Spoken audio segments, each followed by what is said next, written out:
Hello everybody once again, this is AikawaKazu. Welcome back to another Valiant Force video. As you can see, the spooky Hallow event is going on right now because of Halloween. Alright, but what is more important here is that Valiant Force is finally released, or officially released on 1st November, which is on the day that you're watching this video.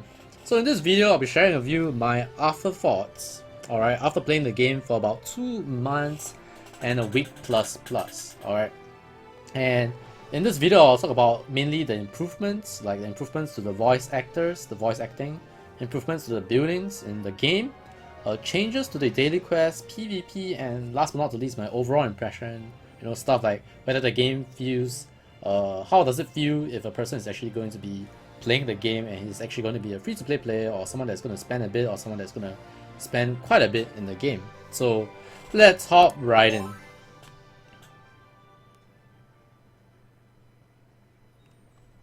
Alright. So I'm actually 2 months and 2 weeks into the game. Alright, finished my week 1 and this is my second week. I think the most I missed 1 or 2 of the weeks. So I mean of the days, not weeks, sorry. So I've been playing quite actively as much as I can for Valiant Force, aside from my 7 nights that I play regularly, and because that's like my main game on my channel right now, but I have not forgotten about Valiant Force, and I do. Alright, for those who want a TLDR, you know, kind of summarized version of the video right from the start, because some of you guys don't actually want to hear my reasons or my explanation or my insights or whatever I think. So if you want a TLDR on how good Valiant Force is in an overview and whether I recommend to play it, I would say yes, I do recommend someone to play it. Especially if you are already invested in a current mobile game, maybe you're playing Summoner Wars, Brave Frontier, Final Fantasy, Brave Heaviest, Final Fantasy, Mobius, or you know, Bloodline, or even 7 Nights. Alright, I would say I recommend Valiant Force as another game, another mobile game on the side that will be worth your time. And I would say that it's one of those games where you don't have to spend 2 to 3 hours, you know, doing a refarming like 7 Nights. You can just spend splits of time in the game, like you know, you can log in the morning, do some of the daily quests, and then log in later in the afternoon for your lunch, and then finally at night when you have more time, you finish up everything else. So a game is not kind of designed for you to like sit there and, you know, farm like 7 Nights. So it's a good, it can be a good thing to someone, and it can be a bad thing to someone. So this one is very, very subjective. But anyway, I do recommend Valiant Force straight up, and I'll share with you guys exactly why in this video in detail right now. So I mentioned just now that I'll talk about what is improved, what is changed. So the first thing that you're going to notice is the changes to the voice acting in this game. I believe you can actually check from here. I might be wrong.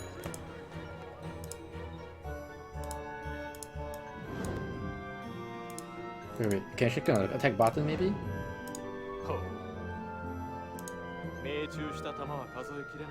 Yeah, you can hear that the VA has been improved, and it's no longer as cringy as the ones that we heard in the past, especially for...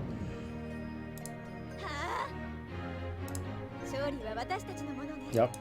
So what is so good about the VA that they have done is they have even hired, you know, some of the anime voice actors, like, you know, Eren from Attack on Titan. I don't know his exact name, but that guy is actually doing the voice acting for Leon, which is one of the main characters as part of the story in this game, which I believe I might have already fused him away. Alright, which to me it's a pity. Alright, you actually invited such good voice actors to, you know, voice act the main characters of, you know, main characters of Valiant Force in the game, but unfortunately Leon himself, alright, let me just show you guys, Leon himself is actually just a natural 3-star. Look. Oh wait, he can be a 4-star. Oh, okay, so they changed it. Alright, so Leon can actually become a 4-star. I might be wrong actually. Was he always a 4-star? 4-star, excuse me? Let me check Fear. Fear is a healer, sorry. No, you see, Fear is just... yeah, she is not a 4-star. So I think Leon was a 4-star, but Fear is not. So I think it's quite sad, because Fear is also voice acted by a very, very good voice actor, but you're just gonna waste them on a 3-star unit. I'm guessing that the voice actors that did Leon also did for some of the 5-star heroes, which I'm hoping, because a lot of the 5-star heroes right now, or 4-star heroes, their voice acting is actually pretty good right now. Alright, so what I really want to see personally is I would actually want an English voice VA, I mean English VA for Valiant Force in the future. You know, just like Seven Knights. Seven Knights have the Korean, the Japanese VA, and you have the English VA. So if they can actually do the Japanese VA as well as the English VA, and I don't know, maybe a Korean VA when they actually publish the game in Korea, I think it'll be really, really good. Something they can do in the future. But that's just my personal suggestions for the VA in terms of how else it can improve. So the next thing I'll talk about is the buildings. Alright, so building management is quite a bit it takes up quite a bit of your progression in Valiant Force, and the main thing that you will do is to get to, I would say, level 70, and you can get your Town Hall to the maximum level. Alright, level 20 is the maximum level, and that's where you can build the Gem Cavern, which allows you to generate gems over time. Alright, but what is exactly cool about Gem Cavern, which I'll talk about later on, is that you can actually send your units out for an expedition to get 10 gems. Alright, which I'll talk about how the game feels FTP later on. That's the last thing I'll talk about.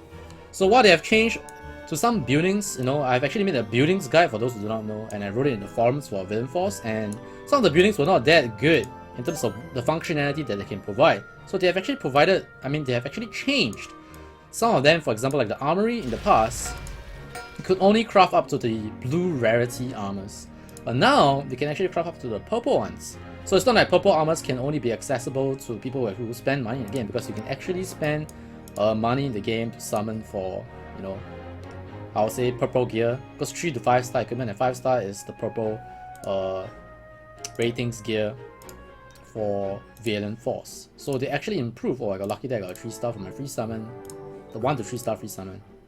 So that is one thing that they have done. They have actually made changes to some of the buildings in the game. I actually didn't notice anything else that I have that was improved, like the weapon forge. It's still the same. Like for the 5 star, you still need 5 blue weapons to forge a 5 star weapon. And salvage. Ooh. Okay, so I can actually get the materials to craft my armors, I believe, from salvaging blue materials, which is great because right now it is not possible for me to get these items because they can only be dropped at 21 legendary, and I'm only up to chapter 9, not close to 20 at all. I'm still working in my way down. I think the furthest I can go is probably 15. 20 is probably too far. So I can actually farm these blue weapons. Alright, from I can show you where they drop. The game actually tells you where they drop, and yep, I can actually do 5-3 legendary. And I can actually farm this, and I can dismantle it or salvage it, and then I get materials to craft my purple armors. And in this game, it's not about just getting purple gear, it's about making the set bonuses work for you. And all these purple armor sets, look at that, I think they are together, if I'm not wrong. I think 2 set bonus probably. But you can see there's a limit to the number of armors you can craft every day. I believe it's 2. Alright, because there's 2 out of 2 here. So they have actually made improvements to the buildings. So if you do know some of the other improvements to the other buildings that are in the game, do let me know. Because the current ones that I have, there's not much changes to it. So what I'm trying to say here is that Braves have listened to some of the feedback in the forums, in the feedback and suggestions part of the forums, and they have actually made changes to some of the buildings, which is great because that means that the developers are listening and they're making the necessary tweaks to make some of their buildings much more efficient, and you know, the existence of the buildings to be for a good purpose. Because for those who are new to Valiant Force, you actually have to make a choice as to what buildings you want to build, because there are small, medium, and large plots of land in this game, and there are basically more buildings than plots in this game. So you have to kind of make a choice. Like there are, for example, 6 medium buildings, but you only have 3 medium plots of land. You know, there are 10 small plot buildings, but you only have 5 small plots. So you have to make decisions as to which building you want to build. And if one building is like a straight up better choice than another building, then the purpose of that building existing in the first place is like, you know, it shouldn't be there in the first place. So I don't think that should be the case. I think that every building should have a purpose, and how they synergize with each other will really depends on the choices that you make. And I think that makes the building management part of the game much more important and much more, you know, interesting in this game.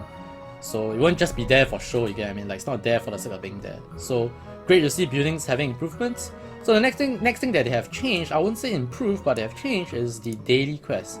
Okay, you will realize that the layout here is already more simplified, and I would say improved because, like, you know, this is so cute, the guide quest. They actually included a guide quest. I think I mentioned in my first overview video that there should be a guide quest for mobile games right now. And if you look at Monster Super League, if you look at many new mobile games that are coming out, there are guide quests. And when I first played Valiant Force in the closed beta, there was no guide quest, but I'm really very happy that they have added guide quests. And it's not just guide quests. Look, they added basic quests, advanced quests, and expert quests.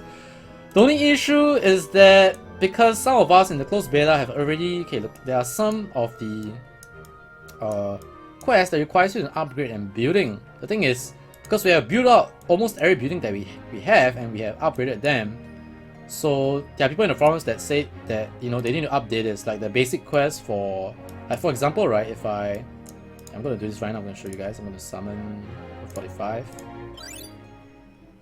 I got, okay, this is a net tree, it's fine. So I finished the quest, and you'll see that the quest that I've done before is already completed, and I can just collect it. So this one's completed again. So some were saying that you should actually just, you know, for upgrading our buildings, at least until, like, I don't know, like, all the upgrading for buildings should be automatically completed. But I don't think the game can detect it right now, because the game detects it when you upgrade a building. But for me right now, the only building I can upgrade is actually my gem cavern. So it's very frustrating for players like me, because we don't have many buildings to upgrade, and it's going to be very hard for us to finish the guide quest. So I hope Braves can fix that one. So that's the first thing. So guide quest is included, great, but they kind of need to fix some of the issues that the closed beta players have faced, or, you know, any other issues that they face. But so far, what they require you to do is basically very, very well paced from what I see, and obviously it's supposed to do what I do. It's supposed to guide you as to what you should do when you first start the game, you know, slowly as you get a character to progress, so on and so forth. So that's one thing that's been included. I think that's great to see a guide quest, and you can see that every time you complete a certain percentage, you'll get gold, gems, and, you know, equipment. 3 to 5 star hero ticket. You have the advanced one. This one gives you drop quest keys as well. 60 gems, and last but not the least, you get 90 gems and 100,000 gold. So the rewards for completing the guide quest is definitely significant and very good. So good to see a guide quest here. Excuse me.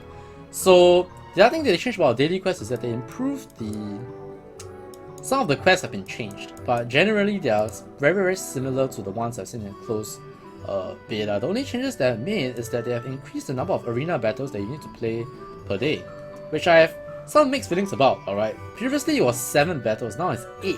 So I think what they're trying to do here is they want to encourage more players to take part in the arena, because for players like me, you know, just like 7 Nights, I always tell players that they should focus on their PvE team instead of their PvP team, and most of us in Valiant Force don't actually spend time to purposefully play arena. Like, if sometimes you won't see arena as a daily quest, but now I see it a lot more regularly. I think like twice, like every 2 days, every 3 days, there's at least 2 days there's 8 arena battles or something like that. I don't know how they actually swap the sequence, because the quest actually changes every day. It's not the same every time.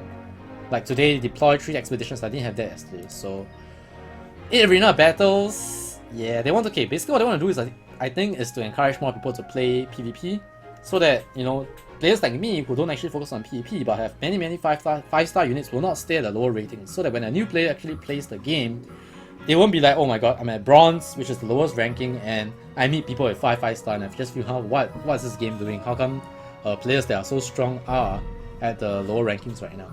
So that's one thing I think they're trying to do. So it's a good thing. It's not a very necessarily bad thing. But daily quest, again, 15 gems every day, so you can actually slowly consolidate the gems that you get from daily quest. So they didn't change this. This is, I would say it's good. I won't say it's bad. I think it's alright.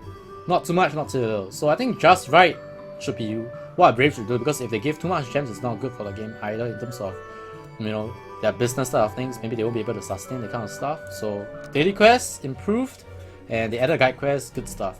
So the next thing I'll talk about is the events.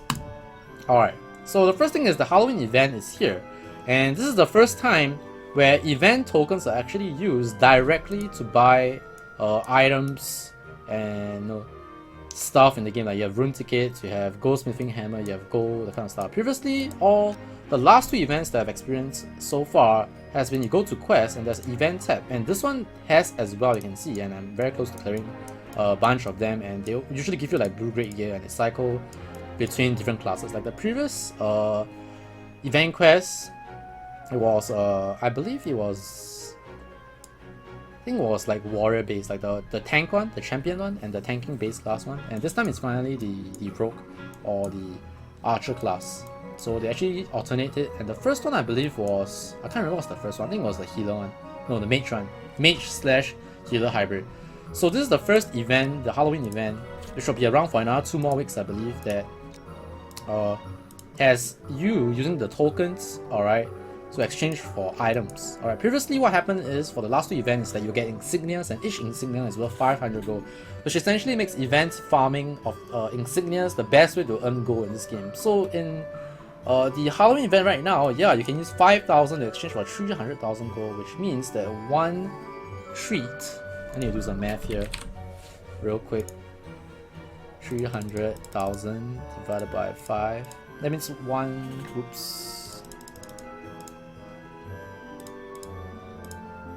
yeah, that means one treat is worth, how can it be 60,000? 6,000? Yeah, I think 6,000. No, 60. So each trick or treat is only worth 60 gold, which is not a very good rate, because previously one insignia is 500 gold, but obviously it is a lot easier to learn to earn a Jackal treats. Alright, I get it. For the legendary boss, right now I'm farming around average of 220 per 10 energy.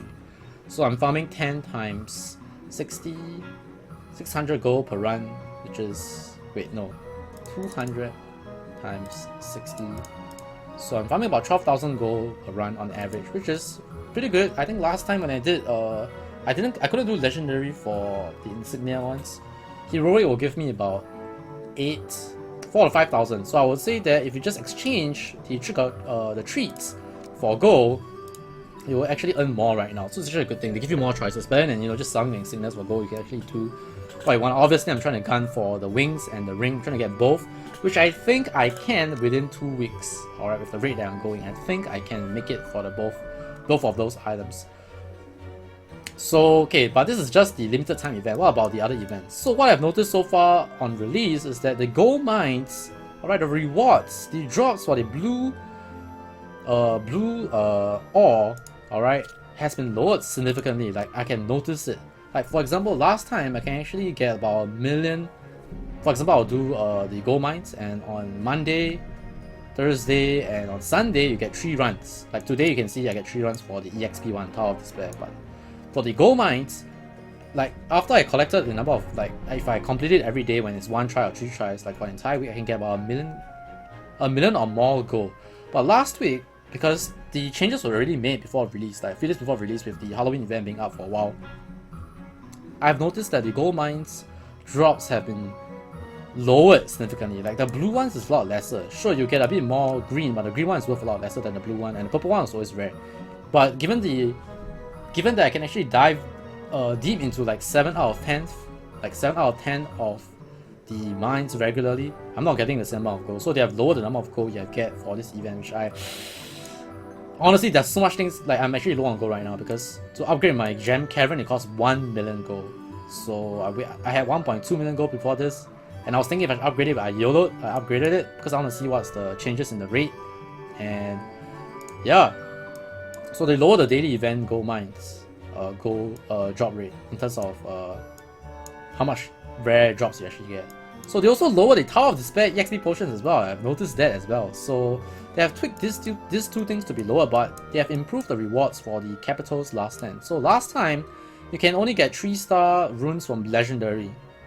Now you can actually have a chance to get 3-star runes from the second one, and I can auto the Heroic one right now. I have not tried the Legendary one, but the last time I tried the Legendary one, it was really too hard.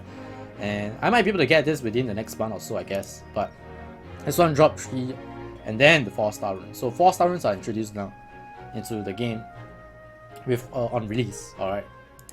So they improved Capital's Last Stand rewards, but they kind of tweaked down, I wouldn't say nerfed, I would say tweaked down the drop rate for the gold and the EXP one. I might be wrong, but I think I'm right, because the drop is so you can actually observe it and you can feel it. So anyone else who plays Valiant Force in closed beta, and if you notice that the gold mines drop has been reduced, or if you haven't noticed, but now that I tell you, you notice, yeah, I think they have reduced it. Alright, so events wise, that is what they have changed so far. I just want to update you guys. Alright, so what's next? Next is PvP, which is Arena. Alright, so Arena wise, they have not actually changed the rewards. I remember when I first did the video, it was exactly this: 100 gems and 200 of this the blood tokens. And you can see right now I have 4,000 blood tokens after 2 months, and I can actually buy one of the PvP limited heroes. And I actually do not know whether these guys are net 5. And you can actually buy a Valiant ticket. The thing is about Valiant ticket is you can get one of the 6 Valiants in this game, I think. And the purpose of you buying this is just that you want to limit break a Valiant, and I believe Valiant have the best base stats in terms of heroes. But I do believe there are some special heroes in the future that will be just slightly lousier than Valiants, but close. You know, like how in 7 Knights you have your 4 Lords of the old, whom have stats that are very similar to 7 Knights. But 7 Knights still, I believe 7 Knights are still slightly better overall. But you can actually get a 5-star wing. Like right now I can actually get 5-star wings. But I told you guys already that in this game it's not just about wearing 5-star, you know, purple equipment, but it's about utilizing and getting these set bonuses. Alright.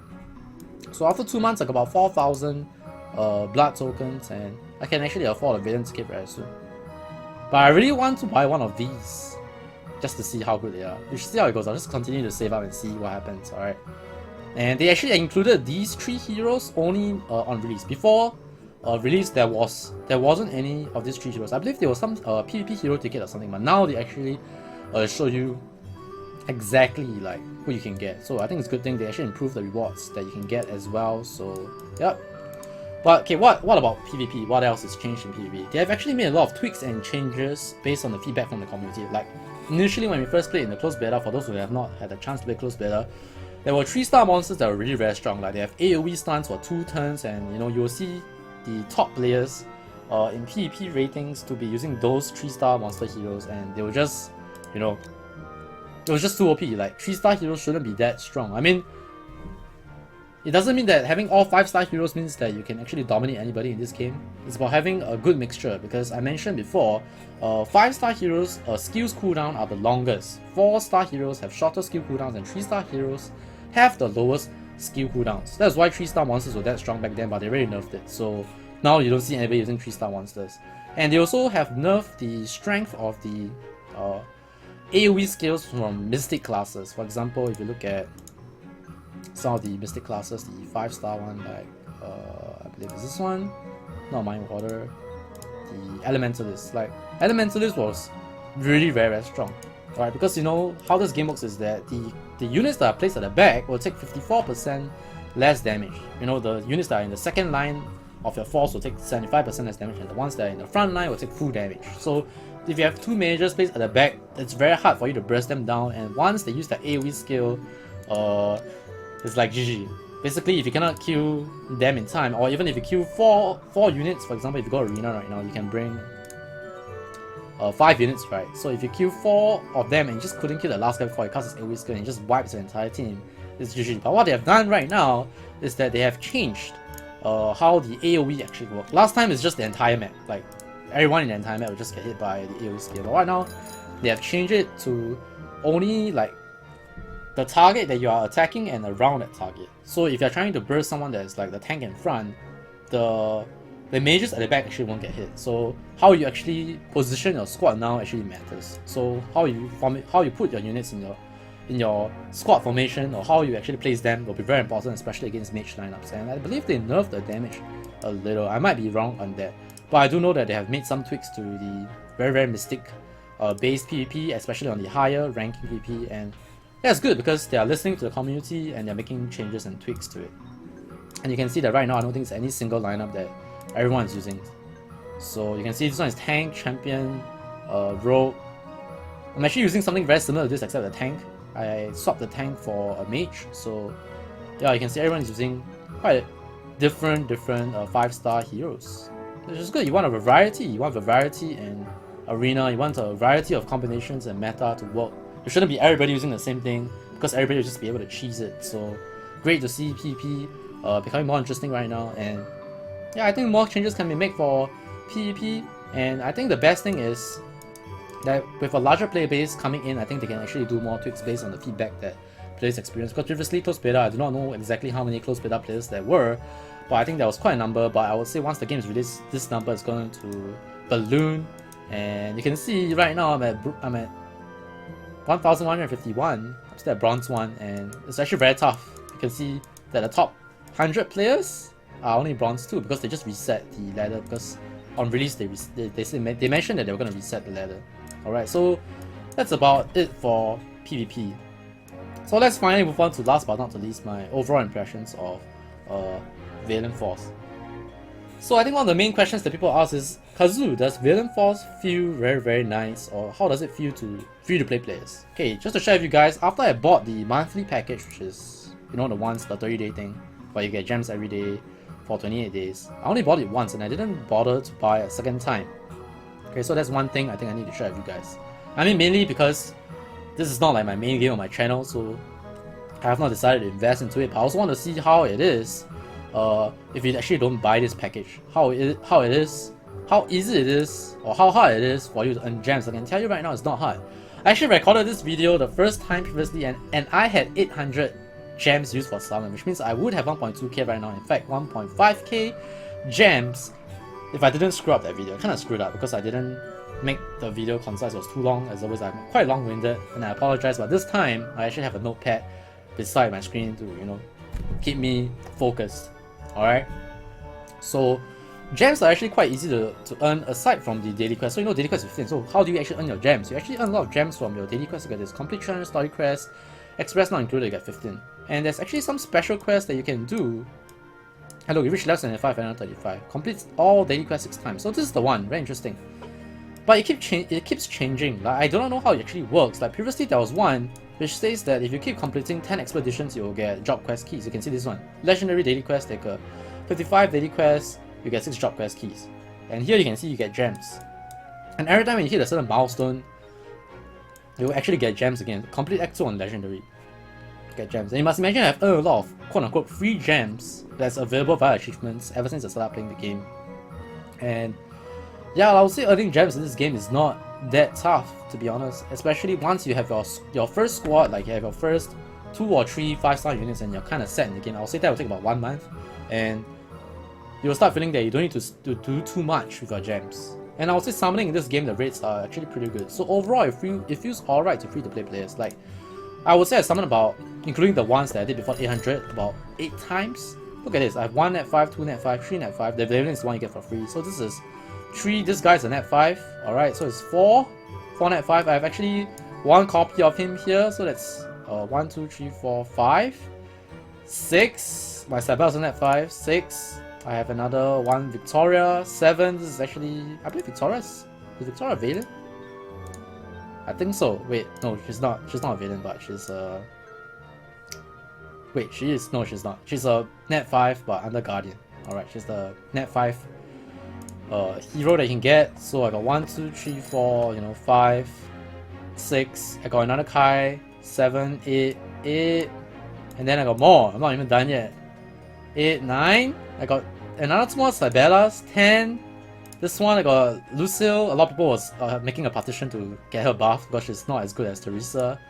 So I lost count already. 10, 11, is it? Wait, let's go. 1, 2, 3, 4, 5, 6, 7, 8, 9, 10, 11, 12. Lufor is also another one. 12. Alright. Another Kai. 13. I got 2 more Vincents, so it's 14, 15. I got these 2 during the Vincent drop rate increase. So I got like 15 out of, like, I would say maybe 8 to 10 summons. Which means almost in every 400 gem summon, you actually get 1 net 5. Don't quote me on that, but I think it's around every 2 summons. Alright. But in terms of getting 5-star, I have not gotten a natural 5-star before. Like, I never just straight up get a 5-star hero. The best I got is like a 4-star. I got this Z from summoning. I got this Kai from summoning as well, but most of the net 5s I get are always 3-star, and the difference is that to get a 4-star to 5-star, you need to spend 50, right? And that's 50 job quest keys. It's gonna take time. Alright, so summoning rates are alright. I hope they don't nerf it after I say this, because I don't know. I think the rates is not too good, but it's not like abysmal like in, you know, quote unquote Summoner Wars or in some other, you know, hero summoning game. Because this game, you know, you can actually limit break your heroes to level 40, and I have limit break my Kai once, so I have 2 more Kais. I can get him to 36. kind of the same 7 Knights up to a maximum of level 40, so I guess the rates have to be slightly better in that sense as well. So rates are pretty good. Alright, so gems can be earned pretty easily. Rates, hero summoning rates are pretty good, and you can even earn gems for an expedition when you get a gem cavern here, as I mentioned just now. 100,000 gold. Send, you get 10 gems, and I believe as my gem cavern upgrades, I can actually probably get more gems from my expedition. Alright, so that's another thing. And overall, I really like this game. So I always play mobile games right now in this context, as in I go into a game just to see whether there's character progression. Alright. Because I don't know why you play mobile games. Some people play mobile games because they want to see how far they can go, how far as an F2P player can they compete against a player that spends a lot of money. Some people want to explore that, but for me, I play mobile games because, you know, I like character progression. It's just like getting a legendary loot or epic loot when you play, like, you know, MMO and WoW and Guild Wars 2 and Final Fantasy 14 and, you know, Dragon Age last time when you actually clear a raid, you feel good. So in mobile games, they give you very quick gratification in terms of, you know, the character progression, the loot you're getting. So in Valiant Force, you get a lot of character progression. You know, you really want to form a good 5-man squad, and then you want to form a good squad for your events, for tackling Capital's Last Stand. You have your arena. You want to complete the legendary, you know, difficulty for story quests, because it's not easy and it's a good challenge. And, you know, there's a lot of tools in the game to gear your characters, even with you spending 0 money at all. So I think F2P in this game is definitely possible, but one of the first thing that people will not like, this thing, I won't say it puts you off, but you'll be like, that you don't really like. It's just like how elements is in 7 Knights, you know.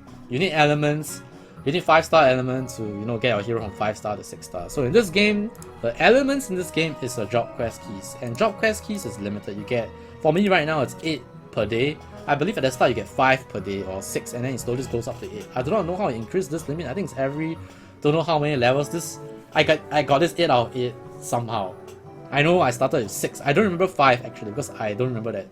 I actually didn't remember if it was 5 or not. But I remember when I went to check, when I did videos on it, it was 6 already, and it actually increased to 8 right now. And it's not about prestige, because if you go under prestige bonus, which is like a VIP kind of thing, it doesn't say that they increase the job quest keys that you get. And I don't believe that even if you go up to the max prestige, you actually get more job quest keys. Yep, you don't get. See? It just gives you more effect. It's kind of pay to win, to be honest. You could look at this. Strike tower, 200%. That means you get twice the bonus from your strike tower, which is, the advantage is immense. Alright, look at this. That means you get 500 attack boost and 200 more crit from the tower than me, F2V player. So prestige is there. I think that some people really don't like VIP system in the game, but VIP system is in Valiant Force. But if it's the business model of the game and it actually provides the necessary character progression that someone can feel in the game, I'm alright with it. Like, for me, I just want to build a good squad, make use of all the auras, you know, farm the event, get good loot, collect some heroes, and, you know, like some of the, like this event right now, right, there's actually a hero that actually like do more damage. For example, if you click question mark, wait, so I think, okay, I don't know, where do I see this? Okay, basically, there's a hero right now that is featured. Like, if I go summoning right now, which I'm gonna summon for you guys right now, just to talk about the rates thing. I think they can improve how this thing looks, because it doesn't really feel epic. I actually skip it because, look at this, like, okay, then it's like, it moves to the next one, okay. Got a net 4. They actually improved this. Last time they don't actually show you the empty star, if I recall correctly. I got another Victoria, so my Victoria can be level 32, awesome. I got a Charlotte,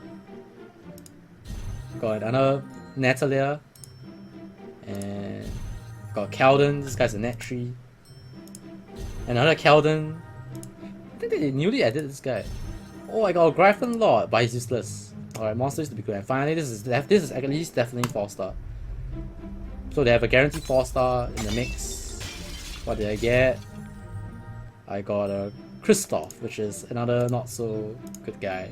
Alright, so I got a net 4, but you can see I got a net 5 from this. So overall, it's still a win. Alright, so you can see I'm not trying to bluff you on the rates or anything. Maybe I got lucky. Kazu is pretty lucky in mobile games, I guess, but still debatable, you know. So I think that's it. So overall, Valiant Force, awesome game. I recommend it for you to at least check it out, give it a chance. And just to be clear, I'm not sponsored by Braves or anyone from Fun Plus to recommend this game to you guys. If I feel that it's a game that is good and I feel that it's worth recommending to you guys, I'll recommend it to you guys. If it's not good, I'll tell you why it's not good, and I'll tell you why, you know, some of the good stuff and, you know, some of the bad stuff, and why the bad stuff, you know, don't want me to play that particular game. But Valiant Force, I do recommend it, and for those who are playing it when the game is released, good luck, all the best. I'll probably do a beginner's written guide because a video guide will be too long, and I think most people just want to read or want to do very soon. So keep that in mind. If not, if you enjoyed this overview video for Valiant Force, 35 minutes, stomp the like button. Thanks for watching, everyone, and yeah, let me know in the comments if you have any questions for the game, and if I know, I'll try to answer you with the time that I have, if I can find. If not, catch me on my stream, twitch.tv/Kazu and you can ask me over there as well. Thanks for watching, God bless, and I'll see you guys and girls in the next one, alright? Take care and goodbye.